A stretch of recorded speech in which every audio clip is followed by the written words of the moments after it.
కావాలంటే మీరు నన్ను అరెస్ట్ చేసుకోండి సార్. సార్ ప్లీజ్ సార్, ఏమైనా చేసుకోండి ప్లీజ్. ఆ ఎమ్మిని వదిలేండి సార్ ప్లీజ్ సార్. ఆ ఎమ్మికి ఏమీ తెలీదు.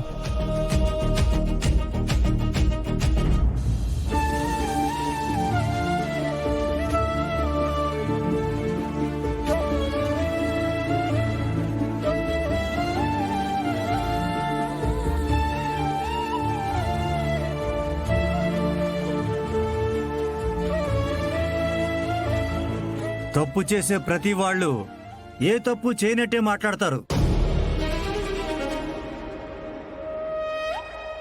తను తప్పు చేసిందంటే నీ ఇన్వాల్వ్మెంట్ లేకుండా ఎలా ఉంటుంది? సార్ సార్ సార్ సార్ మీకు దండం పెడతాను సార్, అట్ట మాట్లాడకండి సార్. కావాలంటే మీరు ఎంక్వైరీ చేసుకోండి, అప్పుడు ఎఫ్ఐఆర్ రాయండి. ఇట్టంతా ఎవరి మాట నమ్మేసి కేసు రాసినారంటే అది అబద్ధమని తెలిసినాక మీరు ఇడిచి పెడతారు. కానీ అవమానంతో ఆ ఎమ్మి ఏమైపోవాలి సార్? ఏయ్, నువ్వు రాయవయ్యా.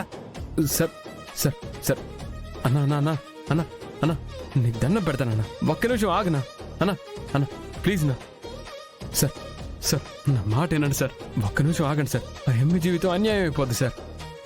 నా మాట అర్థం చేసుకోండి సార్. ఆ ఎమ్మి ఏ తప్పు చెయ్యదు సార్. నువ్వు చెప్పింది నమ్మాలా, వీళ్ళు చెప్పింది నమ్మాలా?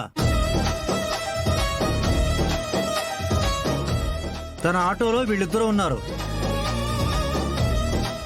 వాళ్లే చెప్పారు మీ ఆవిడ కస్టమర్స్ దగ్గర తీసుకువెళ్తుందని.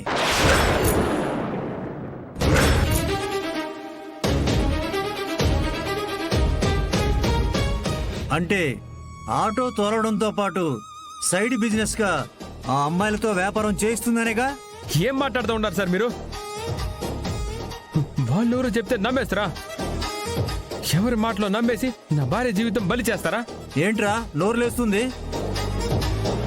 స్టేషన్ అనుకున్నావా, నీ ఇల్లు అనుకున్నావా? స్టేషన్ అయితే ఏంది సార్? తప్పు చేయకుండానే చేసినావంటే గమ్మునుంటాను అనుకుంటా అన్నారా మీరు? రేయ్,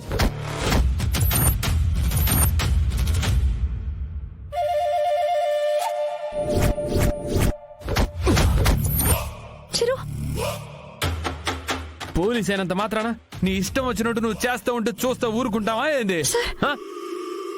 డ్యూటీలో ఉన్న పోలీసు వాడు కాలరే పట్టుకుంటావరా? ఎంత ధైర్యం రా నీకు?